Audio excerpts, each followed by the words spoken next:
Assalamualaikum warahmatullahi wabarakatuh dan selamat pagi. Untuk materi pertama kita di semester ini adalah dimensi 3 atau bangun ruang. Nah, diharapkan setelah mempelajari ini, kalian dapat menentukan jarak titik ke titik, titik ke garis, titik ke bidang, garis ke bidang, dan bidang ke bidang.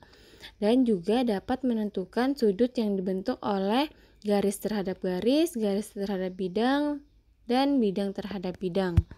Sebelum kita mempelajari cara menentukan jarak dan cara menentukan sudut, ada beberapa materi prasyarat yang harus kalian kuasai sebelumnya.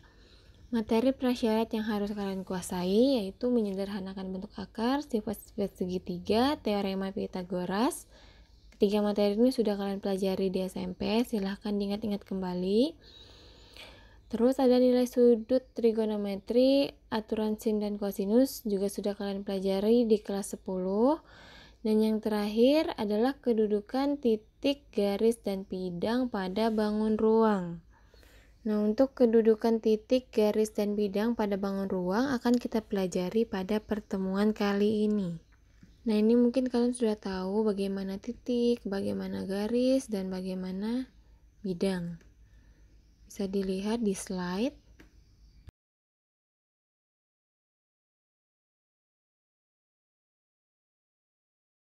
Yang perlu kita pelajari dari kedudukan titik, garis, dan bidang. Yang pertama ada kedudukan titik terhadap garis, kedudukan titik terhadap bidang, kedudukan garis terhadap garis lain, kedudukan garis terhadap bidang, dan kedudukan bidang terhadap bidang. Yang pertama ada kedudukan titik terhadap garis. Jadi kedudukan titik terhadap garis ada dua. Yang pertama terletak pada garis, yang kedua titik terletak di luar garis. Bisa kalian lihat gambar yang ada di slide. Jadi contohnya untuk titik terletak pada garis yaitu titik A dan titik B yang terletak pada garis L. Untuk yang di luar garis, titik C yang terletak di luar garis L. Terlihat jelas ya perbedaannya di mana untuk titik terletak pada garis dan titik yang terletak di luar garis. Nah, untuk penamaan titik, terserah kalian mau mulai dari mana, tapi dia harus sama.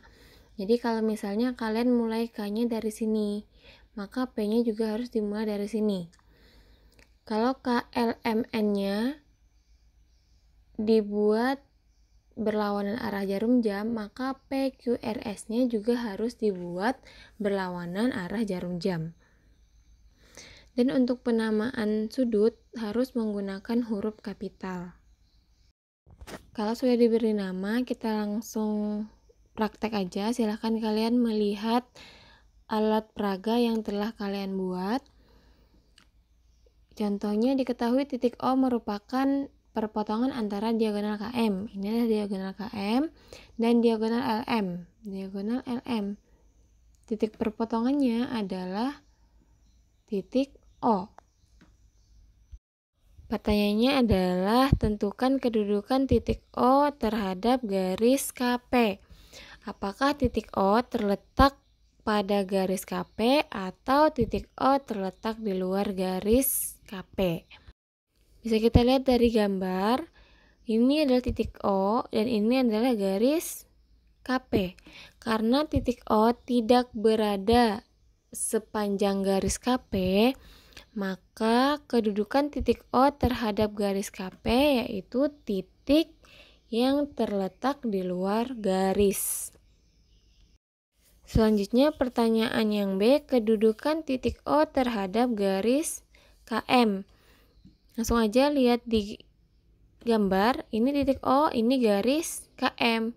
Berarti kedudukannya adalah titik yang terletak pada garis, karena titik O ini berada pada garis KM.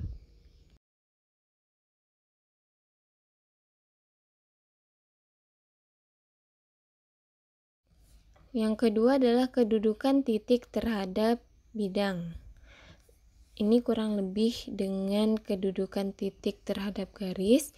Juga ada dua, titik terletak pada bidang dan titik terletak di luar bidang. Bisa kita ke contoh. Silahkan gunakan alat peraga yang telah kalian buat. Ada balok A, B, C, D, E, F, G, H. Diketahui titik P dan titik Q merupakan titik tengah rusuk EF dan rusuk GH. Jadi titik P terletak di tengah rusuk EF dan titik Q terletak di titik tengah rusuk GH. Tentukan kedudukan titik P terhadap bidang ABFE. Titik P terhadap bidang ABFE. Nah, kira-kira dia masuk mana? Apakah dia titik terletak pada bidang atau titik terletak di luar bidang? Diperhatikan aja, ini adalah bidang ABFE. Di sini adalah titik P.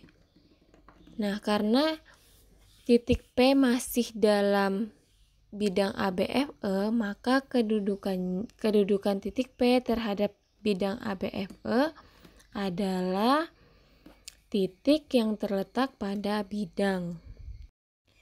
Selanjutnya adalah kedudukan titik Q terhadap bidang ADHE. Silakan diperhatikan, di sini titik Q dan ini ADHE. Maka kedudukan titik Q terhadap bidang ADHE adalah titik yang terletak di luar bidang. Karena di sini bidangnya, di sini Q-nya. Dia di luar bidang.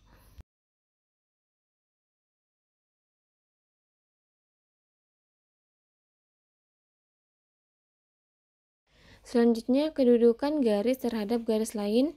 Nanti ada 3, yaitu 2 garis yang berpotongan, 2 garis sejajar, dan 2 garis bersilangan.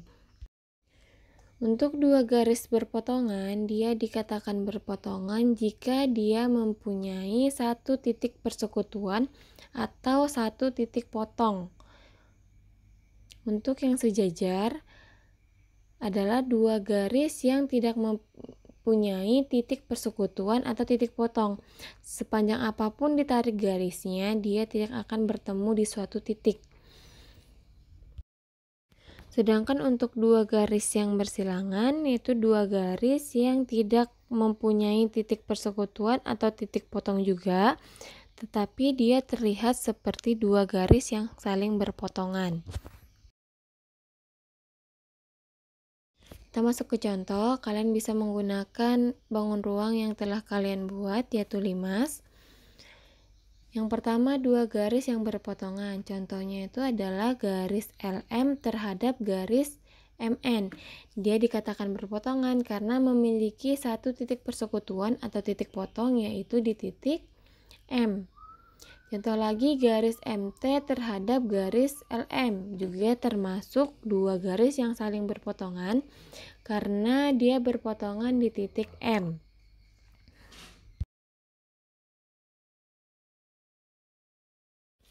Untuk 2 garis yang saling sejajar, contohnya adalah garis LM dan garis KN. Dia ditarik sepanjang apapun. Kalau ini kita tarik garis sampai ke sini, ini juga kita tarik garis, dia tidak akan bertemu di suatu titik. Selanjutnya ada 2 garis yang saling bersilangan. Contohnya garis MN dan garis LT. Silahkan kalian peragakan menggunakan alat peraga kalian, menggunakan limas. Ini dia kalau dilihat dari sini seolah-olah dia berpotongan, tapi kalau kalian putar, dia tidak akan berpotongan. Jadi dia terlihat berpotongan tapi tidak memiliki titik potong. Contohnya lagi garis KM dan garis LT.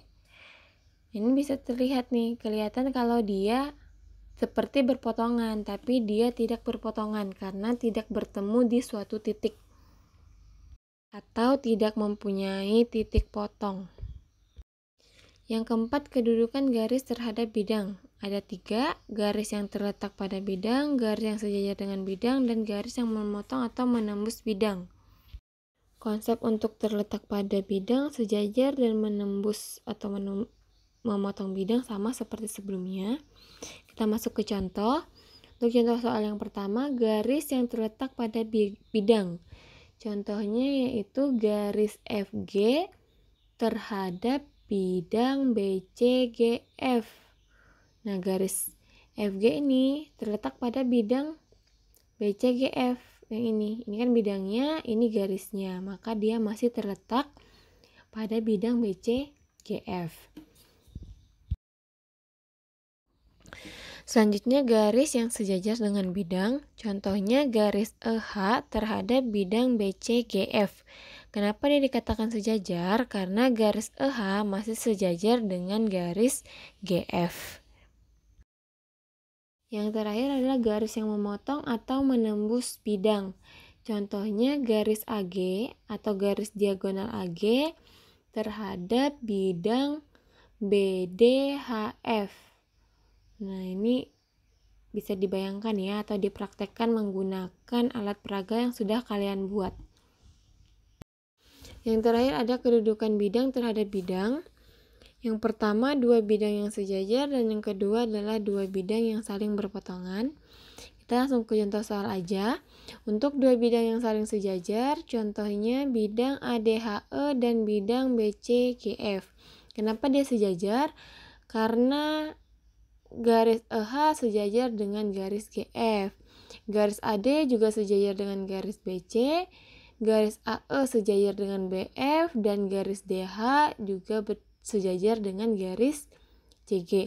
Maka dikatakan bahwa bidang ADHE sejajar dengan bidang BCGF. Yang kedua adalah dua bidang yang saling memotong. Nah, sebelumnya untuk dua garis yang saling memotong, perpotongannya berupa sebuah titik. Sedangkan untuk dua bidang yang saling memotong, perpotongannya adalah sebuah garis. Contohnya bidang ADHE dan bidang ABCD. Dia dikatakan berpotongan karena memiliki garis potong yaitu garis AD.